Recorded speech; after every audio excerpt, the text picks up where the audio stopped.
जय गुरुदेव। और दोस्तों, मेरे चैनल सिद्ध सावर मंत्र में आपका एक बार फिर से हार्दिक स्वागत है।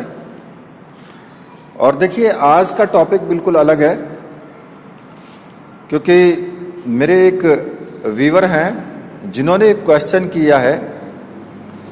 वैसे उन्होंने मेरे चैनल को ज्वाइन भी किया हुआ है, ठीक है। इनका नाम है तुषार माहौर। तो इन्होंने क्या क्वेश्चन पूछा है कि गुरुजी, ब्रह्मचर्य एक्चुअल में क्या है, इसका मीनिंग क्या है, और काम भाव को हम कैसे कंट्रोल में रख सकते हैं। क्या अपने वीर्यपात को रोकना ही ब्रह्मचर्य है। ये टॉपिक शायद बड़ा हो सकता है, उनका कहना है। और इस टॉपिक को लेकर के जो वीडियोज हैं यूट्यूब पर, वो तरह तरह के उनके मैथ हैं, ठीक है। तो इन्होंने ये रिक्वेस्ट की है कि इसके ऊपर आप एक वीडियो दीजिए कि वास्तविकता है क्या। तो आज मैं आपके सामने वीडियो के माध्यम से इसी टॉपिक को आपको बताने वाला हूं कि वास्तविकता क्या है, क्या इस टॉपिक के ऊपर क्या क्या चीज ठोस बातें हैं, ठीक है। तो देखिए, वीडियो को आगे बढ़ाने से पहले मैं आपसे रिक्वेस्ट करूंगा कि वीडियो को पूरा देखना, स्किप मत करना बिल्कुल भी, क्योंकि ये आपके लिए जानकारी बहुत ही अच्छी जानकारी है जो कि आपके हाथ से छूट जाएगी वरना। और एक रिक्वेस्ट और करूंगा कि जो भी मेरे चैनल को नए व्यूवर्स देख रहे हैं वो प्लीज़ चैनल को सब्सक्राइब जरूर कर लेना, क्योंकि आध्यात्मिकता से जुड़ी हुई जो भी जानकारियां हैं जो मैं आपको वीडियो के माध्यम से दूंगा वो आपको सही और सटीक ही दूंगा। और साथ में ही बेल के बटन को भी प्रेस कर लेना, ताकि जो भी मैं लेटेस्ट वीडियो डालूं उसका नोटिफिकेशन आपको तुरंत मिल जाए और आप उस वीडियो को देख पाएं, वरना वो वीडियो आपसे मिस हो जाएगी। तो आइए अब मैं आपके सामने इस टॉपिक पर चर्चा करता हूं। देखिए, वास्तव में ब्रह्मचर्य क्या है। आपने एक वर्ड सुना होगा जो 3 शब्द हैं, मन, वचन और कर्म, ठीक है। मन से ब्रह्मचर्य रहना, कर्म से ब्रह्मचर्य रहना और वचन से ब्रह्मचर्य रहना। देखिए, वास्तविकता में है क्या, क्योंकि खाली आपका वीर्यपात हो जाए, ब्रह्मचर्य खंडित हो, आप तब मानते हैं कि मेरा ब्रह्मचर्य व्रत खंडित हो गया है, लेकिन वास्तव में ऐसा नहीं है। कई कंडीशन होती हैं। अगर आपका वीर्य निकल भी जाए तो तब भी ब्रह्मचर्य खंडित नहीं होता है कई बार। ये देखिए, काफी मजे की बात है ये जो मैं आज आपको बताने वाला हूं। देखिए, काम जो होता है उसके ऊपर हमें नियंत्रण रखना होता है। अब उसको किस प्रकार से नियंत्रित किया जाए। सबसे पहली बात तो ये है कि आप सुबह के टाइम थोड़ा सा व्यायाम करें, सुबह सुबह घूमने जरूर जाएं, और ज्यादा नहीं तो 5 बार, 10 बार या 15 बार प्राणायाम जरूर करें। ज्यादा नहीं तो 10 मिनट कर लें, बहुत है 10 मिनट प्राणायाम जरूर करें। तो आप देखेंगे कि धीरे धीरे धीरे धीरे आपको जो आपके मन में जो मन आपका दौड़ता है इधर उधर, काम भाव के लिए जो दौड़ता है, उस पर आपका नियंत्रण होने लगेगा, ठीक है। ये मैंने आपको तरीका बता दिया है। अब आती है बात कि काम भाव कैसे कैसे उत्पन्न होता है, कैसे कैसे मान सकते हैं हम कि ये ब्रह्मचर्य व्रत हमारा खंडित हो गया है। देखिए, सबसे पहला आता है मन। मन के द्वारा अगर मान लिया हमारा मन जो अंदर से भाव उत्पन्न हो गया कि भाई फलानी लड़की जा रही है या फलानी औरत जा रही है, हमें सामने से दिखाई दी, और हमारे मन में उसको पाने की एक इच्छा जागृत हो गई, या ये इच्छा जागृत हो गई कि इसके देखो इसके अंग कैसे हैं, ठीक है, एक शरीर का ढांचा ही तो है, लेकिन हमारी जो मन है, मन ने तो वो कर्म कर दिया ना, काम कर दिया अपना, तो वहां पर हमारा ब्रह्मचर्य व्रत खंडित होता है।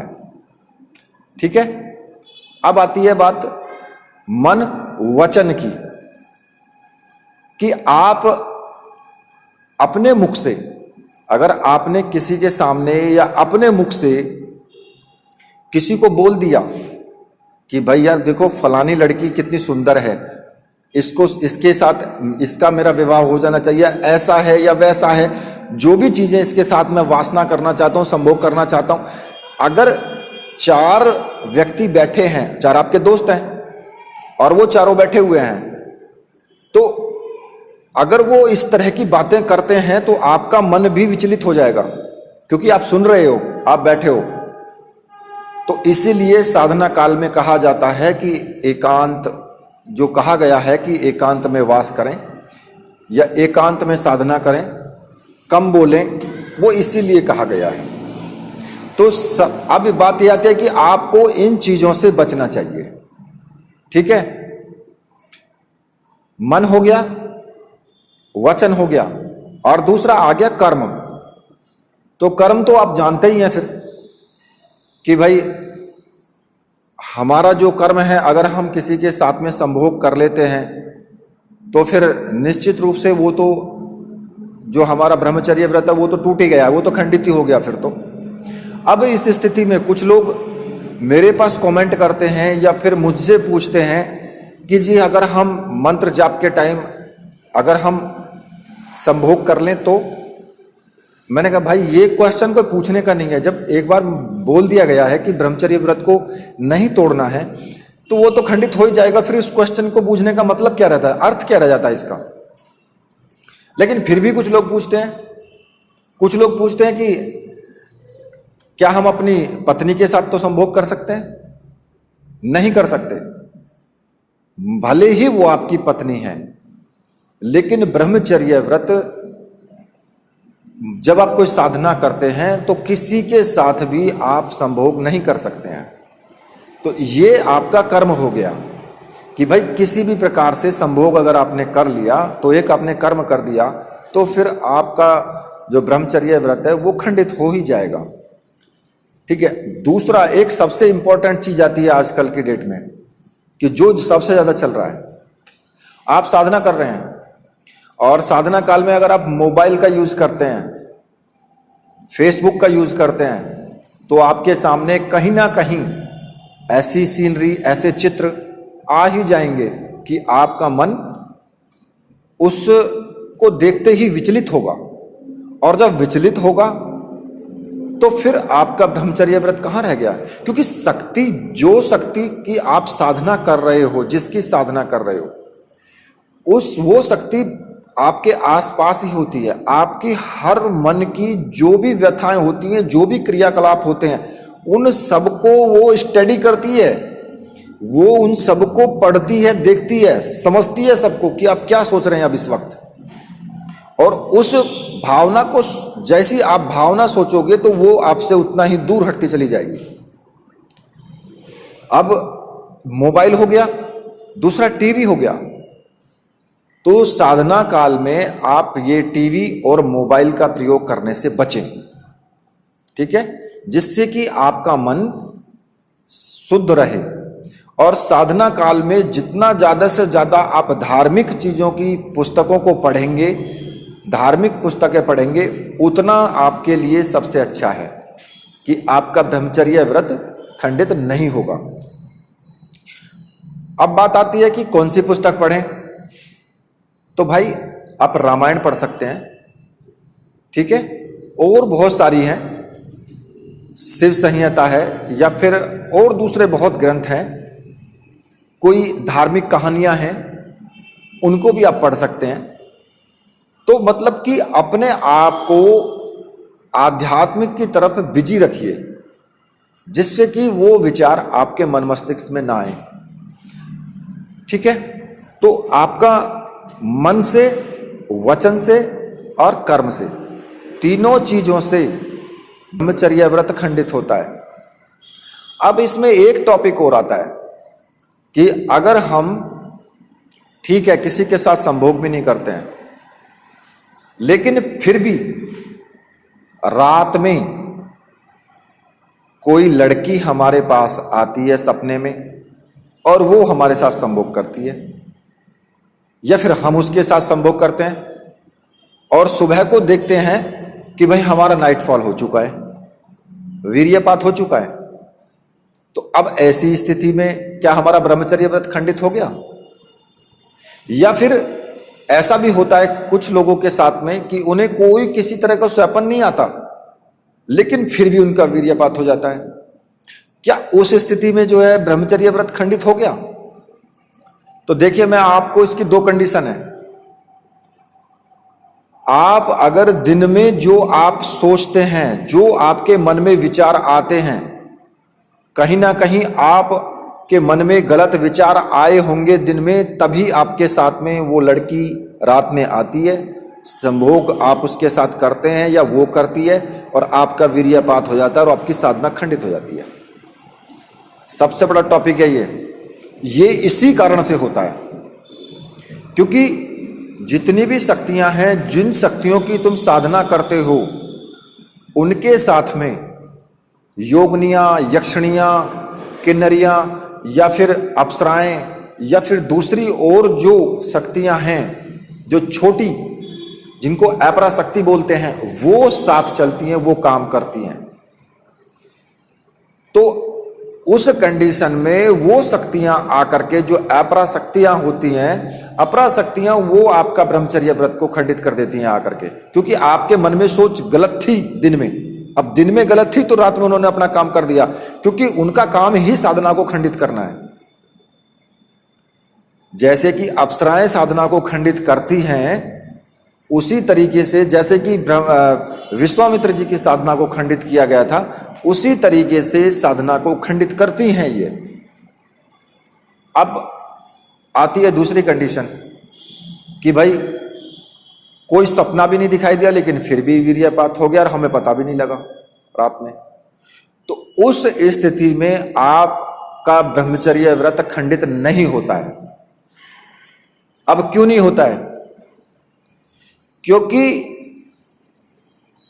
एक कोई भी मतलब कि बर्तन है, उस बर्तन में जब आप कोई सामान या फिर पानी भरते रहोगे तो एक ना एक दिन ऐसा आता है कि वो पानी ऊपर की तरफ आ जाता है, निकल जाता है। अब रही बात दूसरी कि अगर आप सही तरीके से आप साधना करते हैं तो ऐसा भी आपके साथ नहीं होगा,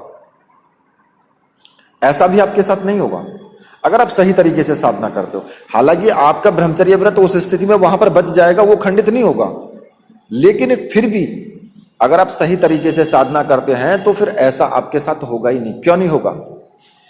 क्योंकि जब हम कोई साधना करते हैं तो उसमें जो हमारे ये वीर्य की जो शक्ति होती है, जो मणि शक्ति होती है, ये ऊर्ध्वमुखी होती है, ऊपर की तरफ चलती है ये, और जो नीचे की तरफ चलेगी तो उस स्थिति में दूसरी चीजें पैदा होंगी, जैसे कि संतान पैदा होना, तो वो लिंग के रास्ते बाहर हो जाती है वो सब चीजें। तो यहां पर आप ये देखिए कि इसमें क्या कितनी तरह की कंडीशन है। अब बात आती है कि जो भाई हम इसको कैसे बचाएं। तो भाई साहब, सबसे बड़ा तरीका क्या है? सबसे बड़ा तरीका इसका यही है कि धार्मिक पुस्तकें पढ़ें, अनावश्यक लोगों के साथ बातचीत करना बंद करें। जब तक साधना आपकी चल रही है तब तक जहां कहीं पर इस तरह की चर्चा होती है कि जहां वासना की चर्चा या फिर किसी लड़की की या लड़के की या फिर और वासनात्मक चर्चाएं होती है, वहां से दूर हटें। टीवी, मोबाइल, इन पर इनको देखना बंद कर दें जितने दिन आप साधना करते हैं, और केवल उस शक्ति का चिंतन ही करें। साधना के टाइम तो मंत्र जाप करेंगे ही करेंगे, लेकिन जब आपका खाली टाइम रहेगा तो मन में उस शक्ति के प्रति ही विचार आए। उसका ही चिंतन आपके दिल और दिमाग में रहना चाहिए। भले ही आप मंत्र जाप मत करो, जपा जाप मत करो, लेकिन उसके प्रति पूर्ण रूप से समर्पित रहो और उसके ही विचार कि मुझे सिद्ध करना है या वो ऐसी हैं या वह वैसी हैं, उनके बारे में गलत विचार नहीं, अच्छे विचार कि वो मेरे आसपास हैं। ये सोचो कि वो मेरे आसपास घूम रही हैं और मुझे देख रही हैं कि मैं क्या कर रहा हूं। तो इसलिए जब आप ये सोचोगे ना तो आप गलती कर ही नहीं सकते हैं, और जब आप गलती नहीं करोगे तो फिर आपकी ब्रह्मचर्य व्रत जो है वो तोड़ने के लिए शक्तियां अपना कार्य नहीं करेंगी बिल्कुल भी, क्योंकि उनको मौका ही नहीं मिलेगा। भाई मौका तो आप लोग दे रहे हो ना। जब आप ऐसी इस तरह की बातें सोचोगे तो मौका तो आपने दे दिया, तो आपका ब्रह्मचर्य व्रत तो खंडित होगा ही होगा फिर, क्योंकि उनको मौका मिल गया। मौका मिल गया तो फिर आप अब उसमें उस स्थिति में ना तो गुरु कुछ कर सकता है, ना आपका इष्ट देव कुछ कर सकते हैं। क्यों? क्योंकि आप नियम के विरुद्ध हैं। जब आप नियम के विरुद्ध हैं तो वो अगर बीच में आते भी हैं तो शक्तियां सीधा सीधा कहेंगी कि भाई इन्होंने गलती की है, आप कैसे बीच में आकर के इनको मतलब रोक सकते हैं, या हमें कैसे रोक सकते हैं। तो फिर उनको हटना पड़ेगा, वहां रास्ता देना पड़ेगा, उनको मजबूरी है वहां पर। तो फिर लेकिन जब आप कोई गलती नहीं करेंगे तो आपके गुरु भी, आपके इष्ट देव भी बिल्कुल सक्षम होकर के डट करके खड़े रहेंगे वो, कि हमारे बेटे ने या हमारे पुत्र ने कोई गलती नहीं की है, हम आज भी नहीं आने देंगे।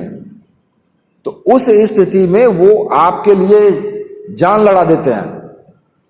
तो आपको यहां पर यह सोचना है कि मैंने इस टॉपिक को इस वीडियो में पूरी की परिभाषा मैंने आपको बताई है कि कैसे कैसे ये खंडित हो सकता है, किस चीज में ये बचता है और कैसे हम इसको रोक सकते हैं। और रही बात उसकी, आप प्राणायाम करेंगे तो फिर प्राणायाम करने पर और थोड़ा सा आप व्यायाम भी करेंगे तो आपका जो ब्रह्मचर्य व्रत है वो खंडित नहीं होगा और आपका मन बहुत अच्छा रहेगा। ऐसे विचार भी आपके दिमाग में नहीं आएंगे। ठीक है, तो फिर ये जो वीडियो है ये मैंने इसी टॉपिक को लेकर के बनाया है। मेरे विचार से आप समझ गए होंगे जो मैंने बताया है, और वीडियो आपकी समझ में भी आई होगी क्योंकि मैंने टॉपिक अलग अलग करके सारे कुछ आपको बता ही दिया है। ठीक है, तो अब इसी के साथ मैं वीडियो को अब यहीं पर समाप्त करता हूं। तो आप मेरे साथ बोलिए, बोलिए वीर बजरंगबली हनुमान जी महाराज की जय, बोलिए मेरे परमहंस गुरुदेव की जय।